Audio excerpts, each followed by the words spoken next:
All right, welcome to The Explainer. Today, we're diving deep into a practice that's become a symbol of pure barbarism. We're going to uncover a story that's been buried, literally, for centuries. Yeah, burying baby girls alive. I mean, when you hear that, you immediately think barbarism, right? It's a story we've all heard, this tale of cruelty and ignorance. But what if I told you that story, the one that's been repeated for over 1,000 years, is almost completely wrong? So, to really get what was happening, we first have to unpack the legend. The story that history, or at least the popular version of it, wants us to remember. You know the one. The story goes that before Islam, in this so-called age of ignorance or Jahiliyyah, people were just so backward. They'd bury their own daughters because they were ashamed or too poor. And for centuries, this has been Exhibit A for just how barbaric that past was. But right here, this is where the whole official narrative starts to fall apart. Okay, so what happens when we stop listening to the legend and start looking at the actual evidence? Linguistics, archaeology, geography. Well, a totally different story starts to take shape. And the very first clue, the thread we're going to pull on, is hidden right in the name itself. Get this. The word ved, its Proto-Semitic root, it doesn't mean to kill. Not at all. It means to vow, to promise, or to make an offering. And that one little fact, it changes everything. Suddenly, we're not talking about murder. We're talking about a ritual. And you can see the huge gap right here. On one hand, you have the popular idea, brutal killing.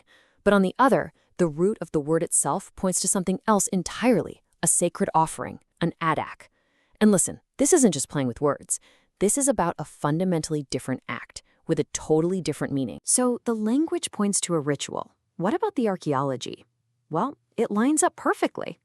At this one ritual site in the ancient city of Hagra, archaeologists unearthed the remains of 47 infants. It's like a snapshot, frozen in time, of this exact practice. And when they analyzed the skeletons, the breakdown was, well, it's pretty revealing. A massive 73% of them were female. Now, if this was just about poverty, you'd expect a more random mix, right? This wasn't random at all. It was highly selective, and that is a classic hallmark of a formal, organized ritual. But maybe the biggest bombshell from the forensic evidence is this: 0. That's the percentage of skeletons that showed any sign of violent trauma. No broken bones, no cuts, nothing. They were placed carefully. This points to a solemn, procedural act, not a brutal, frenzied murder. Okay, so let's zoom out from this one site. Was this some weird, isolated thing? Nope, not even close. The Arabian Peninsula was basically a sacrifice corridor, smack dab between Mesopotamia and the Levant. For hundreds of years, child sacrifice was a totally normal, institutionalized thing along the super-rich incense route. So Ved wasn't some bizarre local custom. It was part of a much bigger, much older regional tradition. So if it wasn't murder born from ignorance, then what was it? Well, all the evidence we have points in one direction: a complex, organized, and even sophisticated system of religious sacrifice. And check this out. When you put the Vid ritual side by side with the more famous Moloch sacrifices in Carthage, the similarities are just uncanny. I mean, look. Same target group, same gender preference, same purpose, same kinds of locations. This wasn't chaos. This was a system, a known pattern across the ancient world. So what was the thinking here? To them, it wasn't about destruction. It was a transaction, a sort of divine contract. Anthropologists have a name for this: the gift exchange. And it works in 3 steps. First, a family gives its most valuable thing: a child. Second, the goddess receives that sacred gift. And third, and this is key, the goddess now has to give something back. She's obligated to reciprocate with blessings, like rain for the crops or protection for the whole community. And this system was incredibly specific. It wasn't just any offering to any god. No, it was all matched up.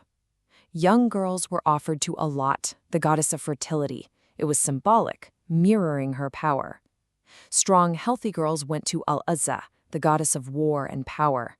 And for Manat, the powerful goddess of fate and death, well, for her, you offered the most powerful gift you had, your firstborn child. So, to put it plainly, we're not looking at an act of murder in a shallow grave. We're looking at an act of offering at a ritual site. It wasn't about hate. In their view world, it was about a profound, if difficult, act of faith. Okay, so this raises a huge question, right? If this was a 1,000-year-old ritual, something so deeply woven into the culture, how did it just vanish? How did it disappear so completely that its original meaning was not just lost, but totally inverted? Well, the timeline here tells the story. The practice was already fading. As Christianity and Judaism spread across the region, these old rituals were being pushed to the edges of society. But then, in the 7th century, the rise of Islam didn't just push it, it delivered the final decisive blow. It wasn't just frowned upon anymore. It was systematically taken apart. And look at this, it's a complete 180. What was once seen as a sacred duty, a prestigious act of faith for the good of the community, was radically reframed.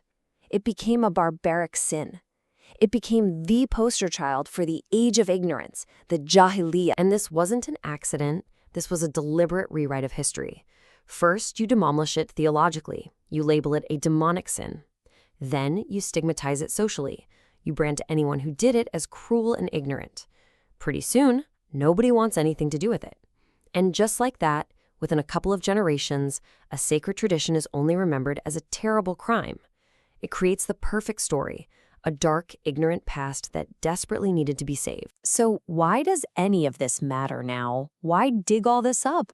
What's the point of understanding the real story of the Veeds ritual today? Because it completely blows up that simple, easy story of barbarism versus civilization.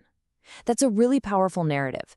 But let's be honest, it's often just a tool. It shows us how a new, dominant way of thinking can cement its own power by just erasing the complicated truths of the past and painting everything that came before as dark and evil. And that leaves us with a question that we really should ask about any history we're taught.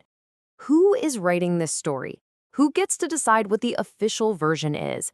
And maybe more importantly, what's being conveniently left out? Because ultimately, history written with science isn't just about telling us what happened in the past.